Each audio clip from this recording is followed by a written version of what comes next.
Hello and welcome back to Bad Moms in Business, the podcast. I'm Bridgette Robertson. I'm Amanda Sharp. I'm Danielle Monaghan. And today we have a very special and exciting guest. We have Rita Miller with us. Rita, welcome to the podcast and congratulations on your very first podcast ever. Thank you very much. And I'm so appreciative for you all having me here today. We are thrilled. Yes. So today we are diving into the topic of finances. And this, I think, kind of all started, Amanda, because you are the worst when it comes to tax season. Yes. We're just going there. We just went all in. Listen, my tax lady gives me a firm talking to every single year. So I'm working on it.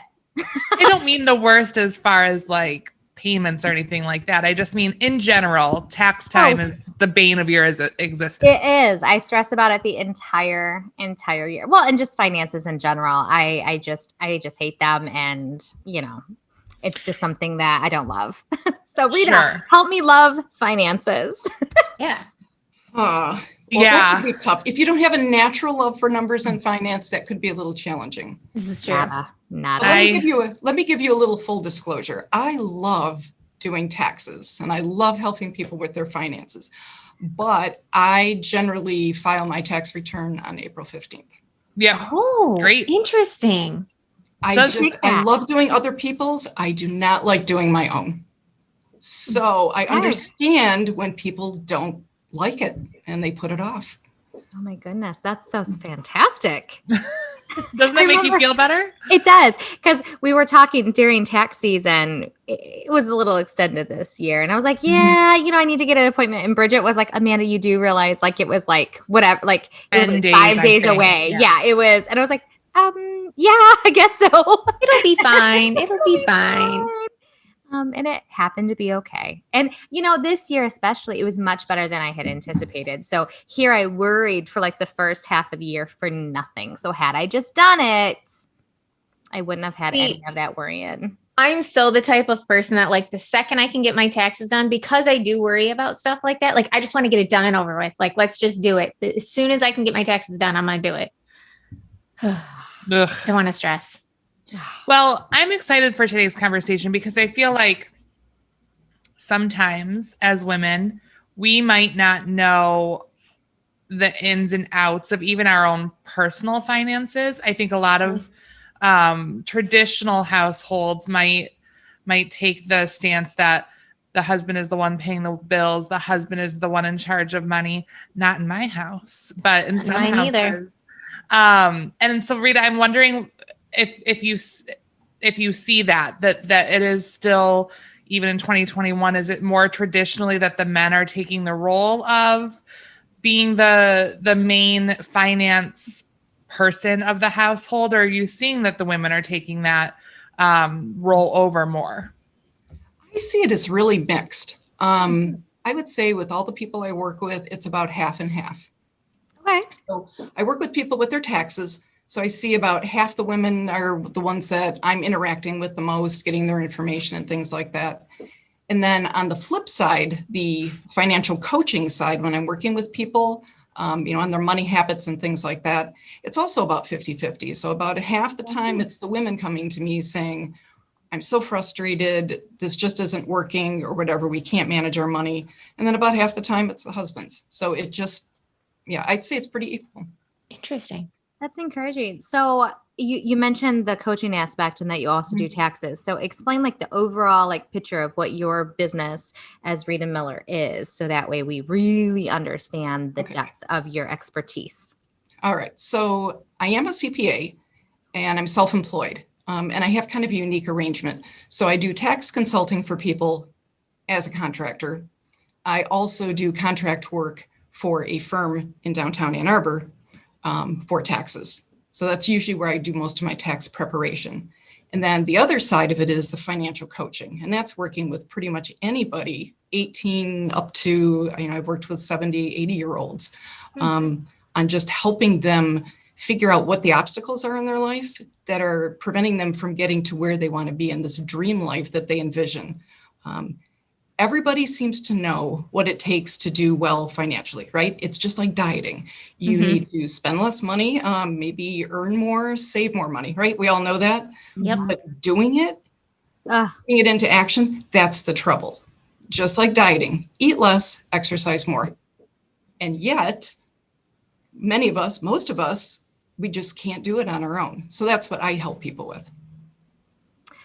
I love that analogy and the comparison to dieting and saving money, or having, financial health and overall, physical health. I had never really kind of put that together in the same lane like that. So I really enjoy that. It's why is it just so hard to do both well for me? I love to eat, and I don't necessarily to me, money is not super important, but it's so important for the world. So help us, or me, Rita.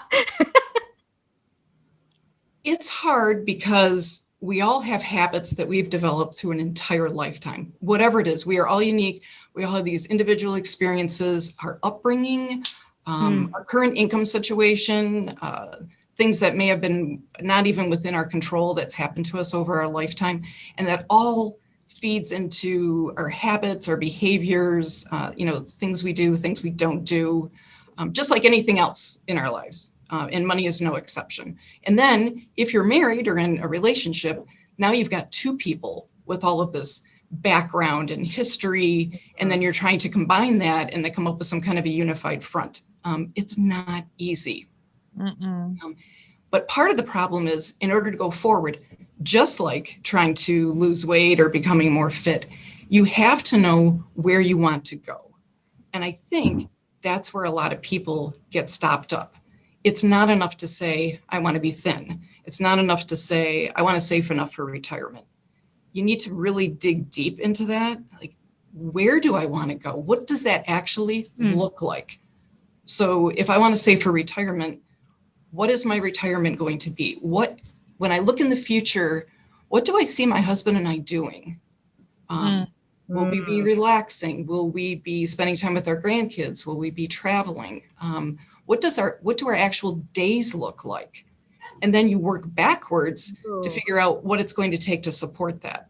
So when you have a vision of where you're going, and that's just one example, then you work backwards to develop a plan, but also that vision or that why, and that kind of gets overused today, but really finding that why, that's the most important thing. If that vision, that goal isn't super important to you and you don't feel passionate about that, then it's just so easy to say, I can work on saving for retirement next year. Well, and I think one of the hazards in our industry personally is we can just work forever, right? There's no retirement age. You just work until you drop dead. So I spit. I'm so sorry. No sugarcoating here. No sugarcoating from Bridgette. Screen got it. Whoa. But Rita, I don't know what you know or don't know about us, but we're all real estate agents. Yeah. So for us, there is no pension. There is no, But I might even say that might go for our entire generation at this point as well. So, I mean, it doesn't even really matter what you do. Very few people are going to have a pension around our age. Right. But I'm just saying, typically if you're working at a job, it's 30 years and out, 40 years and out. Yes. I'm 65 now and I can retire. But for us, it doesn't necessarily look that way. And for a lot of people, it doesn't look that way. But a lot of the time, personally, I'm looking down at retirement and I'm thinking, I don't know what that means for me. I know what it means for my husband who works a more traditional job. But for me, I don't know. So I do like the thought of, begin with the end in mind, right? 7 habits. But I think that that's a really good way to start and to figure out what you want your life to look like in 50, 40, 30, however long. And do you believe that there should be a number that we should be striving towards? Ooh. If I have X amount of dollars saved, my retirement is going to look the way I want it to. Or maybe is there like a formula that we can all use, since everybody's going to have different, lifestyles and stuff like that? Is there a formula that we can apply to try to help us figure that out? Absolutely. I think you have to have a specific number in mind. Again, it's part of that narrowing down that vision and goals, right?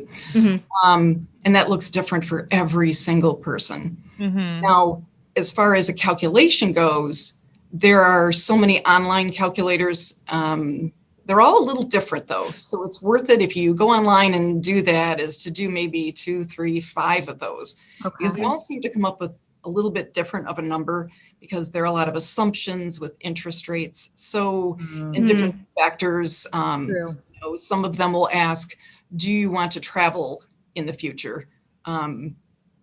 But they might make assumptions onto what that travel looks like expense-wise. So everybody kind of comes up with a different thing. A part of it is figuring out what lifestyle you want. That's going to determine the number. Everybody tends to think, well, I won't need much money in retirement, so I don't need as much. If let's say our household income is $100,000 a year now, we'll probably get by on 40 or 50,000 because we won't have this expense, we won't have that expense. But that's not necessarily true. You really need to get down into the details of what that looks like. Because even if your house is paid off, you're going to have things like property taxes. And I'm sure some of you, do you all live in Michigan? Yep.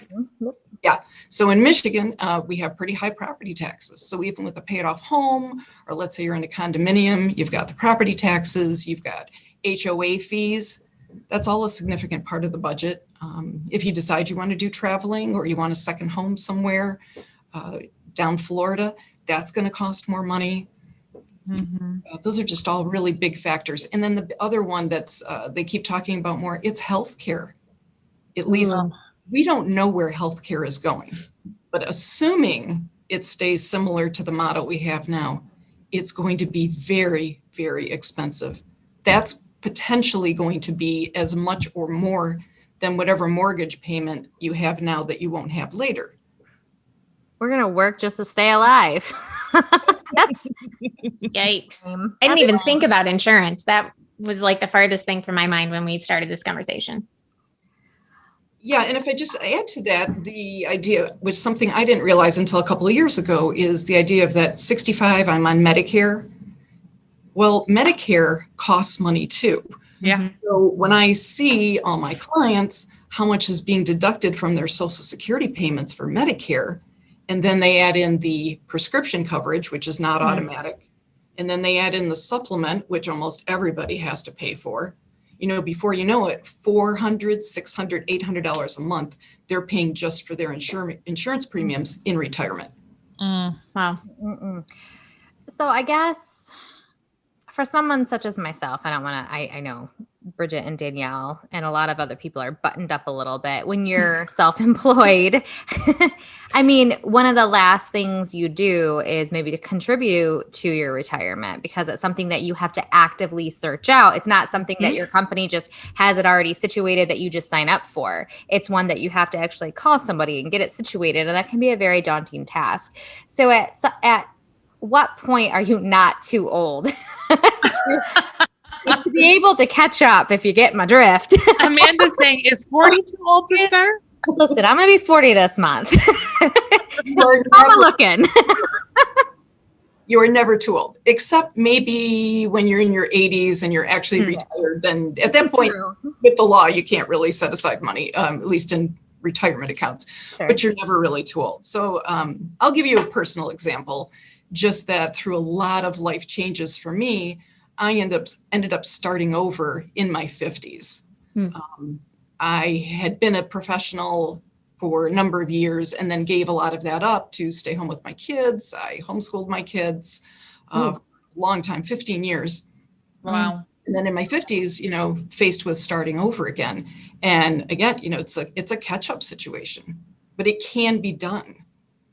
And I think as I was thinking about some different things to talk about today, kind of the number one thing for women that I'd like to impart is you have more control over your financial situation and your financial future than you think you do. I think we often tend to think that I don't want to say victim, but we're just at the mercy of circumstances, or, we don't make as much money as a spouse, or we haven't saved enough yet because we did take some time off to stay with the kids, or I'm a single person, any of those things, but you actually do have a lot of control. And a lot of it all comes back down to those habits and those actions, behaviors, and following a vision and working with somebody, whoever that is, whether that's your spouse or a good friend or a financial advisor, to come up with a plan. But you really can affect a lot of change in your financial life. It's not hopeless. Well, that's good to know. Well, it is, because I think even in this day and age, I think there are a lot of people who are married and feel like potentially they can't potentially leave a bad marriage because they'd be starting over again. I don't have enough point. Yeah, I don't have enough money to be able to get an apartment and get a lawyer. And, are you listening, Chris? No, I'm just kidding. He always asks if he was discussed. Yep. There you were. But I always feel for women in those situations where they're tied to a marriage financially, because they don't feel like there's a way out. And so I really love that piece of advice, that you can start over, even if it means making really huge sacrifices at the beginning. You can start over and you can be successful. Absolutely. And I have a couple of clients and friends that have gone through a similar situation, and they were truly in financial hardship, but they did take a very brave move to leave that marriage or that situation, starting almost at ground zero. And it's amazing because I know at least one of them has now been able to be successful, restart a full-time career in her late 50s, and purchase a house. And again, starting from zero, basically, and another client as well, kind of in the same thing, in the process of buying a house and just rebuilding a life, all later in life. Good for them. And I feel like maybe I'm behind just because of various reasons, but I feel like there's going to be a lot of people starting over, because I think in our industry, we've seen a lot of people out of desperation to get a house, maybe cash out on their retirement to be able to buy something cash, because that's the only way that they can get an offer accepted. So I think this maybe is very timely, because I think more people are going to be starting from scratch than maybe what we may imagine. Great point. Yeah. Well, I feel good to not be alone. And so, like, a person like me who I used to have a retirement, we did an episode that to become a stay-at-home mom, I cashed it all out and paid off a ton of debt. So that way, we could afford for me to be a stay-at-home mom. And now Owen's 14 and a half. So things look a little different, but I still want to be very present, which means, I'm limited to what I can work just to keep the work-life balance, well in line. So for someone like myself and many others, where can you at least start, even if it's very, very small? Well, a lot of it depends on your employment situation, right? So if you have a regular job with W-2 income, regular payroll, it's looking at first what's available through your employer and and all that. And there's kind of a certain pattern that you should be doing, because we always go for whatever the employer is matching. That's always the premium. Yeah. You want to capitalize on that as much as possible. Yeah. But also there's just a lot for everybody out there as far as the Roth IRAs, the regular IRAs, and especially kind of going back to this whole idea of being self-employed and this huge boom in the gig economy. There's so many people, all of us basically, that are here on this call. It's so many people out there that are doing this as side hustles, or this is their new primary income. Yeah. And people don't realize there are a lot of great tools out there to save an enormous amount of money for retirement when you are self-employed. That being said, it is complicated. So you really need to be working with somebody that can give you good guidance in that area. And that could be a combination of all kinds of things. It could be an accountant, could be a financial advisor, if you've got a brokerage account and you're working with somebody. But any of those kind of people to start guiding you along, with the tax implication and what's going to work best in your individual situation. And I feel like when I started recontributing to, retirement, and I since have stopped because for the little bit that I was able to contribute each month, which was, not very much, it actually, at the end of the day, when I was looking at my statements, I'm going, oh my gosh, I'm losing money because there's a fee to handle it, right? Mhm. And so I actually was hurting my own self. I could have put it in a savings account and actually made more money, even at a very little interest, because of the shipping and handling fees of that account. So there must be a sweet spot that it has to be actually worth it.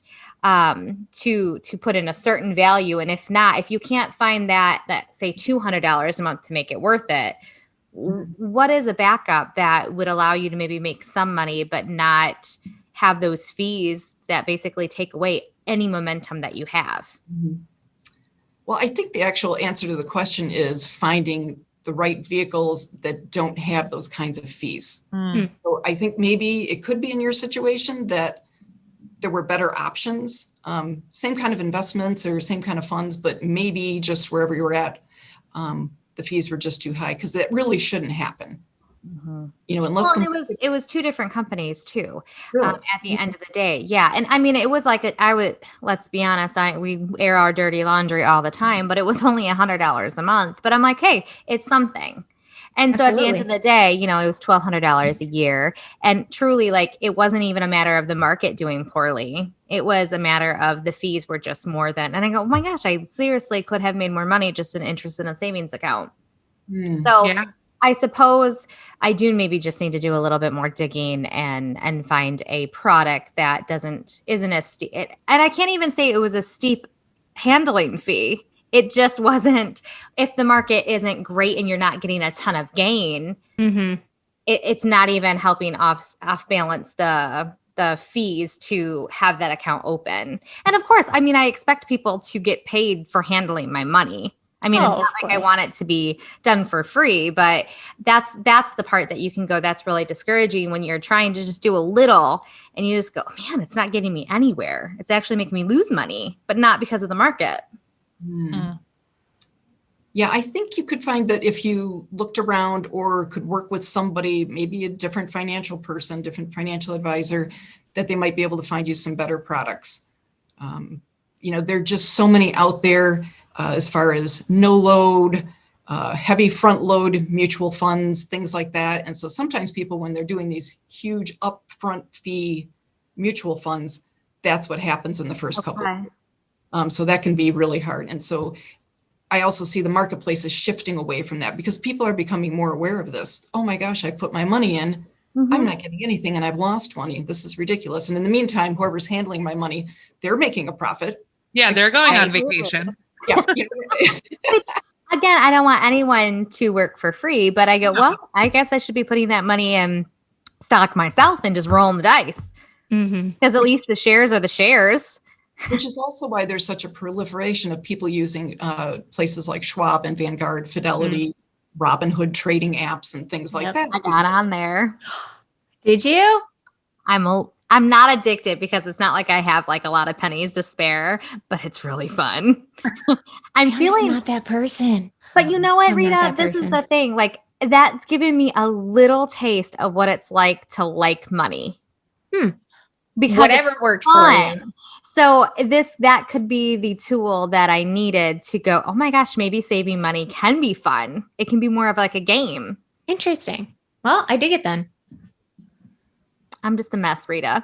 But there are other little things like that. They call that, the gamification of money. It kind of is, right? Because you get that kind of thrill of being able to easily put a few dollars here and there and trade, and you win or your investment goes up $5. It feels really good. And it's an incentive to continue. It becomes like a game. But there are also other apps. I know some stores have it, some financial apps have it, where every time you buy, it'll round up your purchase to the nearest dollar and then take the remaining change and put it in. I've heard of that before. Yeah, I used to have one. It was called Acorns or something. Isn't that Ashton Kutcher's? Doesn't he own that? I don't know. I think he owns that. I used to use it. And if you spent $1.50, it would take that other 50 cents and stow it away for you. In what? Like a bank account? In some sort of, account that you could eventually have access to Interesting. once you had a certain amount of money. I haven't used it in years because when we switched banks, my bank didn't play nice with that app. But yeah, it was fun while it lasted. So what I think, to recap what we've talked about so far, is as far as retirement goes, have a plan, know what your life is, what you want your life to look like in your retirement. And from there, you can decide how much money you need to be saving in order to hit that financial goal. Did I? Yep. And I it's know also never too late. And it's never too late. Yeah. Never too late. And I'll add something on here that's not really popular, but in order to make that happen, generally speaking, you've got to give something else up. Yeah. And so that was That's the actually hard going to be my next question. Yeah. If we're talking about things like getting out of debt in order to be able to save, how do you feel about Dave Ramsey? Ooh. I feel like Interesting. I have my own opinion of him, and I was just curious what yours was. And I'd share mine first if that would make you more comfortable. Honestly, it doesn't matter. So I am a big proponent of the Dave Ramsey method. Okay. Hands down, I am. And largely because following his method changed my life. Oh, Interesting. It did. So I was first exposed to Dave Ramsey. Well, back actually, my kids were. They were taking a finance class, and they kept coming home and saying, "Oh my gosh, Mom, you need to watch this. This guy's hilarious." And they were learning so much. And I just, I'm an accountant. I don't need that. I just ignored them. I don't need to hear anything. And a little later on, I don't know, a couple years later, I was really getting deep into budgeting because I'm thinking we're just not getting any traction. And I had the usual, we had credit card debt, car loans, home equity loan, the whole shebang, but decent income. And when I really sat down and went through the numbers, I realized we were burning through about $1,000 to $1,100 a month above our income, our inflow. Cool. Every month, which was just horrifying to see. And so that's when I kind of got on board. I bought his book and I just put it into action right away. I was selling stuff on, at that time, Craigslist. I was putting the money in a little jar. I was taking the jar down to the credit union every Saturday to put money on my car loans and things like that. And boom, we ended up being debt-free and paying everything off. Can I ask how long it took you to become debt-free?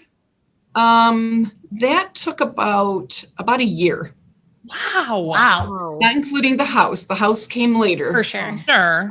But all the rest of the debt, about a year. Good for you. That's incredible. So I used Dave Ramsey as well, not nearly to the T like you're supposed to, because I found for myself, the reason I struggle with Dave Ramsey is his whole rule is like, you don't go out to dinner if you have a credit card bill due. You don't spend on anything extra. And for me, I'm like, well, that's no fun. I can't go to dinner. I want to have fun. So I wish that there was a way to say that you could have both. I totally understand that you're not going to get out of debt by overspending and paying off credit card bills. I get that. But is there a way to find a happy balance where you're continuing to snowball your debt and paying it off, but maybe you're going to a movie once a month or going to dinner once a month versus maybe you're doing that once or twice a week right now? Mm-hmm. Do you feel like there's some give and take or some play there?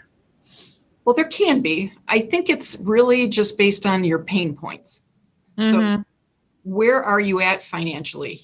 For some people, their back is against the wall. They can barely pay their just normal living expenses. Dave Ramsey calls it the four walls, transportation, your utilities, food, shelter, kind of a thing, and then that's really all they're doing. So for people like that who have a lot of debt, this is serious business. So a lot of this advice is towards that you have no business going out and spending $50 on a dinner at Applebee's when you can barely make the minimum payments on your credit card. Absolutely. Great point. So now that being said, for people who aren't in that situation, kind of the rest of a middle America like us, right? The pain point is, how long do you want to have financial stress? How long do you want to have these debts? I work with a lot of people with student loan debt, right? That's kind of the big buzzword right now. Everyone's talking about student loan debt. And I have clients, they owe $50, $70, $100, $150,000 in student loans. I even have retired people who owe student loans still. Oh my gosh. So when you look at, let's say, credit card debt or student loan debt, and let's say the payment is $800 a month for the next 10 to 20 years, that's horrible, right? That's an extreme pain point. Now, you could go get a side job, side hustle, and work really hard, and it's going to be extremely difficult for the next 2 to 3 years so that you can bring in enough money so that you can put $3,000 a month on that student loan and not go out to eat, for example. That's going to be horrible. It's going to be a very uncomfortable 3 years. What's worse?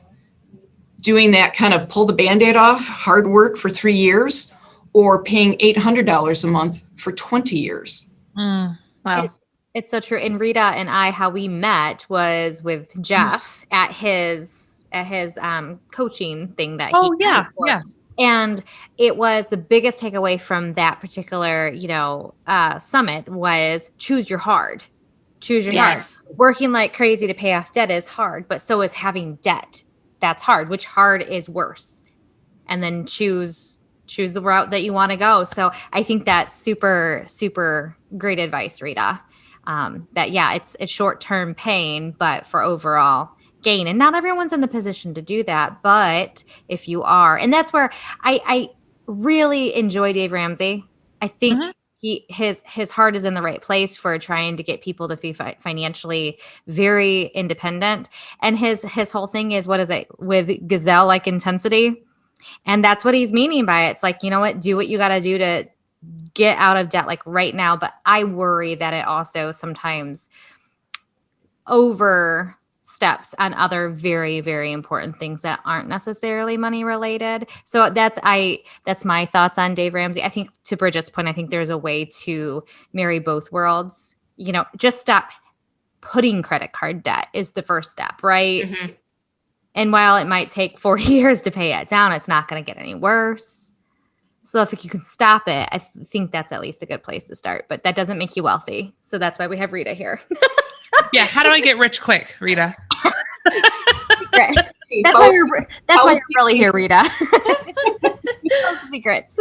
3 side jobs, side hustles, all that. Right. Don't sleep.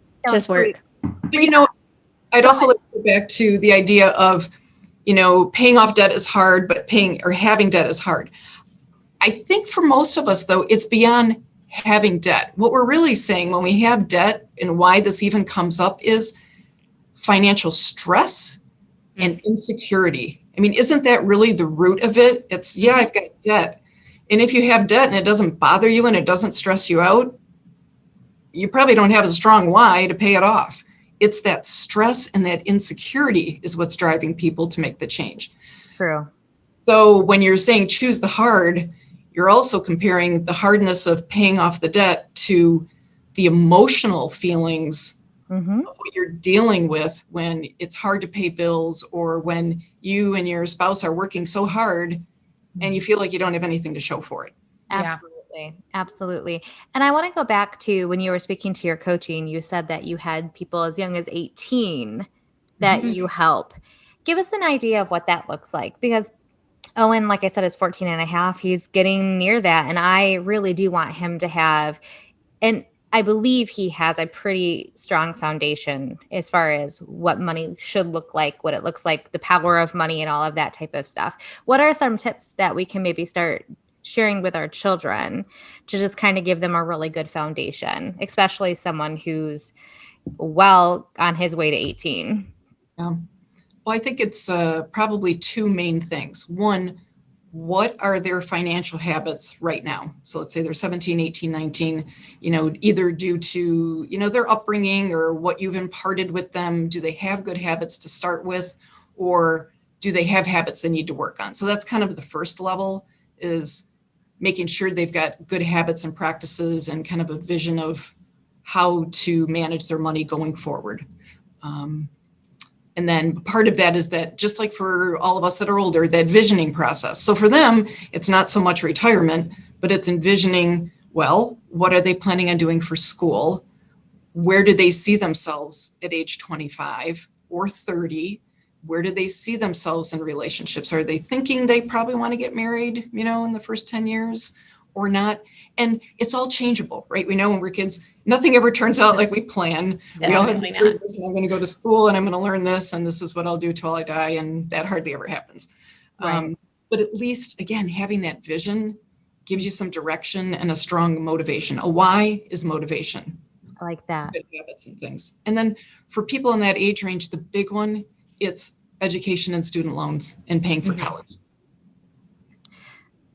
And, and obviously that is also in conjunction with parents usually. For sure. Figuring that out and how to sometimes compromise as best as you can, make it the best of all worlds. Getting the right education, or the appropriate education, and for an appropriate price. And then figuring out the best ways to fund that, and preferably without debt, because it can be done.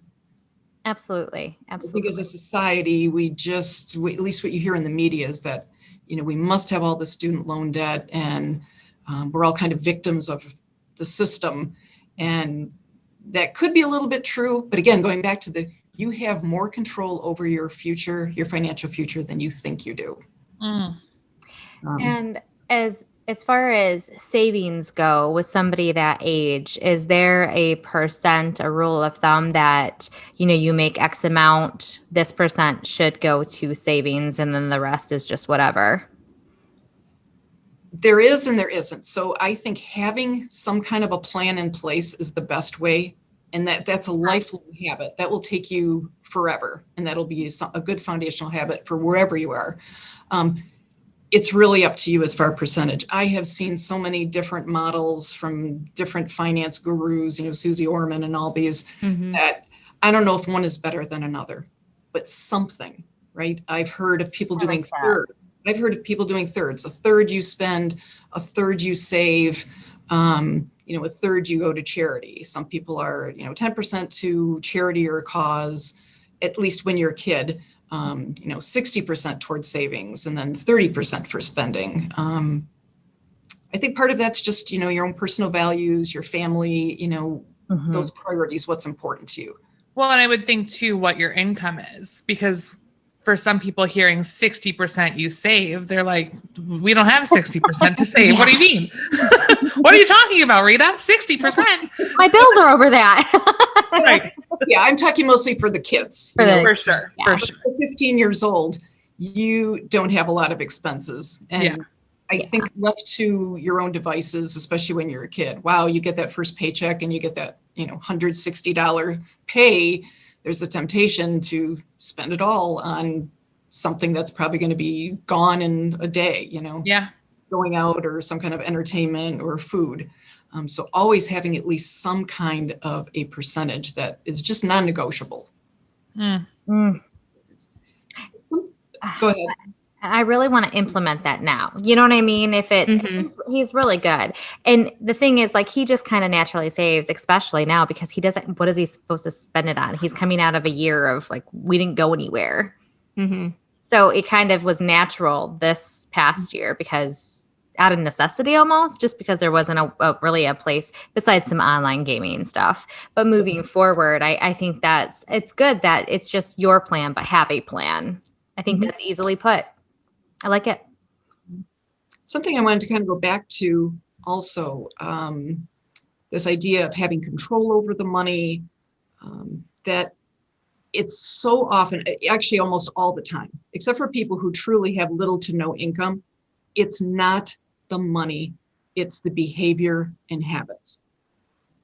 I've got clients who make in the hundreds of thousands of dollars and they cannot pay their bills. Wow. And I have had people, singles and couples, young couples, who are below the poverty line, raising children, who have no debt and build their savings month by month. Wow. That's amazing. It's amazing. It tends to be more of an issue when there is a high income. That is harder to develop really good financial habits and build wealth, because there's just always this inflow of cash. So no matter what you do, no matter how much you overspend one month or you blew the budget or anything like that, there's always this giant paycheck coming in the next month. So that sense of urgency to change the habits, it's just not there. And it makes it really difficult. That makes a lot of sense. It does. Wow. Rita, you've been so wonderful and given us so much to think about. I guess I'm going to go crack open my Dave Ramsey book because I got 2 cars I'd like to pay off. As I sip my Starbucks. We'll give a shout out for one thing. If you want motivation, even besides reading the book, is go on to YouTube or even Dave Ramsey podcasts. Almost every day they have debt-free screams. Mm-hmm. With those. Yep. If anything will be motivating, it's that. These people come on and it's incredible. They might have $150,000 worth of credit card and student loans and whatnot. And some of the people come on there and they've got household incomes of, $60,000 and they pay it off in 3 years. Just to see that gazelle intensity and to see what people can really do when they have that strong motivation. I recommend my clients always watch a couple of these. I send them links because just to spark that motivation and just so that people can know it is not hopeless. You really can do it. No matter where you're at, you can make this better and improve your financial life. Absolutely. Powerful. Very. So Rita, where can everyone find you if they wanted to reach out to you after hearing you on this podcast? Well, we have a couple ways: old school, email, and website. So my email is rita@ritamillercpa.com. Very easy. And my website is the same, ritamillercpa.com. Okay. I'm also on Facebook, so you can find me at Rita Miller Financial Coaching on Facebook.